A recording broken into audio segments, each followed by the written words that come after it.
So your daughter is modeling now, and I was at her first fashion show. So how was that? I mean, Venice. Right, in Venice. Oh my God. Literally, this was one of the most amazing fashion shows I have ever seen. You know, so here we are in Venice. I mean, look at this gorgeous dress that you have on. And then, I mean, you were singing in Italian. Ooh, girl, it took me the whole pandemic to learn this song. She sings in Italian too. It was my daughter's very first fashion show for Dolce & Gabbana. Yes. We flew there, and she wasn't even nervous. I was nervous for her, you know. Uh-huh. And she grew up practicing in your heels? Not only her, my other 3 children as well. I have 4. All your children? Yeah, so she's 18, then I have 2 more boys, 17 and 16. Oh. And then I have a 13-year-old daughter. You have a 13-year-old Yes, son. I have a 13-year-old son. I mean, they know how to walk in heels, yes. Wow. Well, what is it like for you having a house full of teenagers now? They run the house. They run the house because with 4 kids, well, now my oldest daughter moved to New York because she's going to college in New York, which is so crazy. So one room is already empty and dark. Not empty, she still has her things in there, but it's like the light is off in that room. Yeah, and so my other 3, when they have friends over, it's like a lot of kids. They run all over the house, and then I don't know where to go anymore myself. Yeah. And then all your births were filmed of your babies? Yes. Have they seen it, and are you going to show it to them? My dad actually filmed it. I know it probably sounds strange, but my parents were all there, you know, when I gave birth to my kids. And I wanted it documented because I thought if they don't want to watch it, they can always toss it, but at least they have it. I love that idea. I wish I had known about that. Were you very loud and screaming? No, I had a cesarean. I said, get this baby, I want to go home.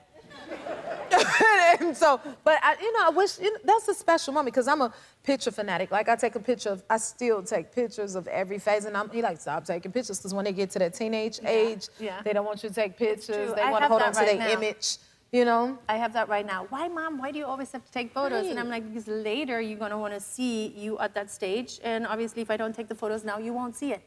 Exactly. That's so true. Okay, so you got a big birthday coming up. You're turning 50. Are you having a party? Well, I hope so. I told my husband, you better get on it. It better be good. That's a lot of pressure. Every year, it wasn't like a big birthday, so I thought, you know, you always have like family and friends, but I thought 50, that's like a pretty big number, so I said to my husband, I would love to now have a big birthday party. Do you hear me, my love? Uh-oh, get him. You hear that? Okay, and then your Halloween costumes. I think you're the queen of Halloween with the costumes. So much Do you fun. see this? I know, can you see my little face in there? The thing is when you're trapped, so already 3 hours. That's you? Yeah, that's me. So already 3 hours before, I'm not drinking anything, I'm not eating anything, because what are you gonna do? I can't be like, I have to go to the bathroom, guys, you know, get me out of this. It's not possible. I can't even move my head to the side. I can't go here, I can't do anything. I'm just stuck. So everything moves. Are you claustrophobic like in there? Am I claustrophobic in Yeah. it? I was like, I was so wet. It was like I was literally leaving well, it wasn't a snail trail, but it was a worm, kind of rainworm trail, but it was, you know, because I was just sweating inside so much. How soon in advance do you decide your costume? Very long before, because this had to be built. It's like a foam thing, and I have to fit exactly in it, because also I didn't want any human body to be seen in there anymore. So, you know, I didn't want to see a curve of a breast or a hip. So everything was tight. So I was literally like stuck in there like this, and I could only like move like this. like a worm or something. And then I said to my husband, if I fall, which I will, because I really wanted to do the interviews on the floor because I thought it would be funny. I was like, but if I fall on my face, make sure, look where my face is, because I don't want to be like, you know what I mean? Because then, oh my God, there's my makeup on the couch. It's okay. I love it. I was like, don't let me suffocate if I fall on my face. Well, okay. Because you can't get up. Have you ever tried? You can't get up. Have I ever tried? It's not possible. Like if you don't have elbows or anything to push you off, or even your legs, if you can't move them at all. What if your back was itching or something? What you do? You just can't do anything. You can just be a worm. Tell us about your book, Terry's Crew. Yes, it's my graphic novel, and it's for young readers. And first of all, growing up, I'm an artist. I paint, I draw. I had an art scholarship before I had a football scholarship. And This book is all about my quest to be a multi-hyphenate because what was wild is I would go to football practice and they'd be like, hey, man, you got to put that pencil down, man. Stop all that art stuff. Stop playing around. And I was like, oh, but you know, because then you're going to break your hand or something. So then I go to art class and like, oh, he's a big jock. He doesn't understand us. And I was like, oh, no, I'm never giving up any of these. I want to be an artist and I want to be an athlete. I design furniture. I play the flute. I do so many things. You got to understand. This is the thing. I host AGT, which is the world's biggest talent show. But what people don't know is that I hosted my high school talent show. You did? Because I always knew. I always saw everything I'm doing right now. I already saw it. I mean, me and my wife were dating. I was 19, and we were sitting outside. I remember a hamburger joint, and I said, babe, what I'm going to do, I'm going to play in the NFL. Then we're gonna move to LA and we're gonna make movies. And you make it. I always knew everything that I'm doing right now, I always saw it. I love that, a visionary. And I never stopped. And that's the key, because sometimes you get talked out of the things that you wanna do. Yes. Everybody's like, oh man, you don't wanna do that because and I just was like, no, I'm doing it anyway. That's right, you gotta block that out and keep your vision in mind. I love that you've done that. Thank you. Because we wouldn't have you if you didn't keep your vision. That's right, that's right. Oh my goodness. I know. That is amazing. I want to hear more about this art because I draw too, but baby, I ain't got nothing on your drawings. Oh, thank you. Again, you gotta understand, I've been drawing since I was 5 years old. 5 years old. We could not go to the movies. Right. You could not do no dancing. You couldn't do anything. So I would be in my room drawing the movies that I wanted to see. Do y'all see this? This is what I do. What was the first thing that you drew when you were a kid? All the superheroes. All the superheroes. I would go through the comics and go Spider-Man, X-Men, the Hulk, the whole thing. And I would draw, all the science fiction stuff from Star Wars. But remember, I had to beg my mother to see Star Wars. Like, my auntie was like, no, you gotta let them kids see Star Wars. Yeah. And she let us go, and it changed my life forever. I said, this is where I'm gonna put my art talent into, is entertainment. That is so awesome. Wow. Thank you. I'm very emotional right now. You are? I am. I love that. I really, really am. I'm very emotional. Oh my God. Simon and I said feel this is terrible after seeing You feel terrible? I feel so bad. By the way, happy birthday. Do you brought me flowers? First of all, I brought you flowers. What do I give the lady who has everything? Oh. This.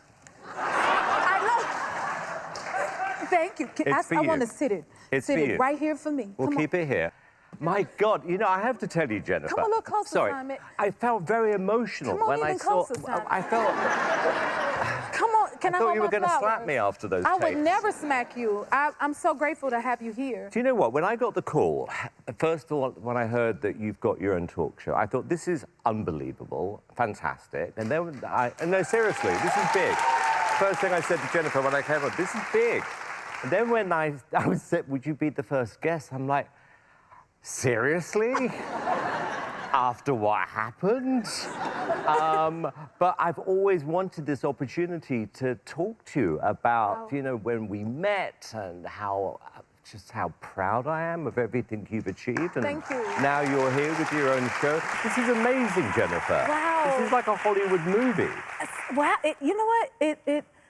As I told them, you guys are all a part of my dream. And yes, you were my wish. I was like, I want Simon Cowell. To me, y'all, it feels like going back to grade school or high school, and you check in with that teacher like, am I doing okay now? You're doing brilliant. Am I doing all right? Yeah, well, look, are you doing okay? Well, you've won an Oscar, you've won every award in the world, you're one of the most famous people in the world. Yeah, you're doing all right.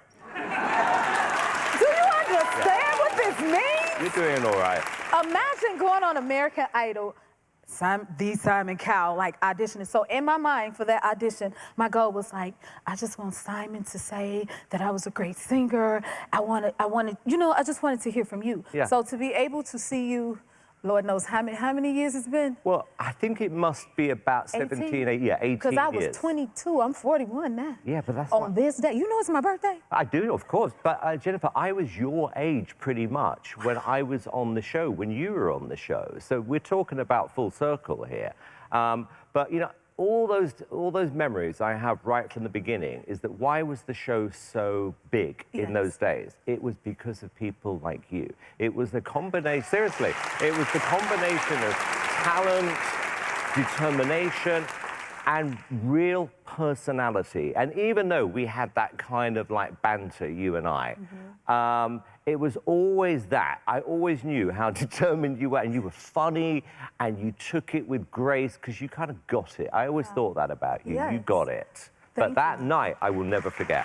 That night? The night. The night? Let's talk about the night. Let's talk about the night. Yeah. So, elimination night. Yeah. When I was eliminated. What was your perspective and your I was thoughts? thinking, who chose stupid Barry Manilow week?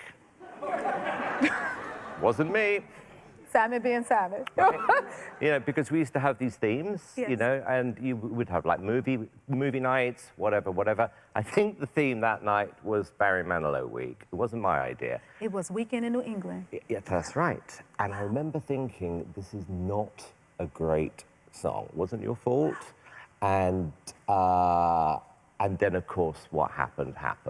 And then I was thinking to myself a few days ago, if you were going to go back in time, would you have changed the song, or would you have kept things as they were? That is a good question. He done flipped the script on me. Hold the line. I've always wanted to ask you this question. No, but it's other songs before that I would have changed. Because that song, you know, it led me to getting Dream Girls, honey. Exactly. Because it was structured. Barry Manilow structured that song as if it was And I'm Telling You. Yeah. And a lot of people thought that's what I was singing. Exactly. And but I felt as though, I think this is a good question, because what I felt as though, like, when you're on a show like that, you want to have the song that you feel represents you best. Yeah. And it was a few songs in the beginning that I'm like, I don't feel like that represents my artistry. Circle of Life, I felt like it represented my artistry. Yeah, So by that the was time the I was moment. eliminated, I felt like I got an opportunity to display who I was as an artist. So I was okay with being eliminated. And then once I was like, you know what? You're walking away with your talent. Yeah. You're walking away with your gift. This competition may be over, but your passion isn't. Yeah. Your love and your drive isn't. Yeah. And too often, thank you. Too often people give up and think that's the end of the road. And Yeah. I said, no, I'll be back. And I don't know when, I don't know how, but I will sing my way to it. Yeah. You know what I mean? And I kept that goal in mind, and I didn't give up. Can I tell you a quick story? What's that, baby? I listened to you before, and you told the Diana Ross story and how she got you up on stage. You know that I have a Diana Ross history also. Tell me. Years ago, there was a man named Merv Griffin. Do you remember? Yes. Yes. So I was on the Merv Griffin show. It was one of my first television, like 40 years ago or 35 years ago. And after I did the show, Gene Simmons of Kiss called me. And they were like huge, and I was so excited. And he said, young man, I just saw you on Merv. And I said, yeah. He goes, you are so funny. I would like you to be the opening act for my girlfriend. And I said, okay, who's your girlfriend? He lived with Diana Ross at the time. Yes, it's not a scoop, it's old. Ooh, we're gonna write that down. So I became, she was in Vegas, and I became her opening act. Nobody knew me. I remember this because at that time, playing in well, I love Diana Ross, and I still love her We all to this do. day. But, Claude for love. But I got there, and they said, young man, you must do 20 minutes. And I said, okay. And they said, no, you don't understand. Not 19, not 21. We want you to do 20. Because in those days, Miss Ross's set was set at a certain time. And they knew how much time. They want to get everybody into the casino. And they don't want to have to stay there 5 minutes longer because I go over. And I didn't wear a watch at the time. So I gave some guy backstage $10. And I said, when you got 1 minute to go, I had a great closing piece where I put a rubber glove on my head and I would blow up a glove. That was my whole act. Don't laugh. It bought me a house. Not laughing. It bought me a house. Okay. We got us a house. Okay. Yes, sir. How old were you there? How old? Probably about 25. Aww. I was 25 and I had hair. That's why I don't have hair. You do that every night and the hair comes off with it. So what happens, this is what happened. So I gave some guy $10 and I said, when I have 1 minute to go, because I need to pull out the glove and blow it up as 1 minute, backstage, bang your foot on the floor, because I worked in front of the curtain and the whole orchestra was behind there. And just, I'll hear the bang and then I can go. And the lights go down, the crowd roars, and you hear Caesar's Palace is proud to present An Evening with Diana Ross, and they roared. And if you were me, listening really closely, you said, but first, Howie Mandel. And I would go out to such disdain, to such hate. Nobody needed to see me. Nobody wanted to see me. And I would start doing comedy to silence. And the people sitting in front, this is what reminded me of the story. I'm on the lip of the stage, and my feet are there. The people sitting in the front row were banging on my shoes, going, No! Oh, they hated me. It was silent. And it seemed like an eternity. I have pictures of me on stage wearing a suit jacket. You could see the sweat stains through the suit. And it was just quiet, and it just seemed like an eternity. And then finally I hear, and I go, oh, and you know, I put the glove on, and I'm thinking this is an extra thick glove because I can't hear even a giggle. And it pops off, and I go, ladies and gentlemen, enjoy Diana Ross. And they roared, and I turned around, and I tried to get through the curtain, and somebody was holding the curtain from the other. Oh yeah. And my back is to the audience, and I'm going, please. No. And I hear the guy going, another 10 minutes. No. Another 10. No. Yeah, yes. What did you do? I another 10 minutes. I turned around, and I had nothing to do. And what I realized, I had only done, it seemed like an eternity, I had done 10 minutes. Somebody walked by. That's how quiet it was in the room. I thought it was a signal. Diana Ross wasn't ready, and I had to go for another 10 minutes. My biggest joke was gone. It was horrible. Every night, they hated me. Every night you did this? Every night. At the end of the week, they said, Miss Ross would like to see you in her dressing room. What'd she say? Thank God, I'm getting fired. I need to go home. She said to me, you young man are so funny. I love you. And she hired me for another 50 shows. Wow. You see? The show must go on. If you like this video, smash that like button and subscribe to the Jennifer Hudson Show YouTube channel. Check your local listings or visit jenniferhudsonshow.com to see when you can watch full episodes in your area. And don't forget to sign up for the newsletter.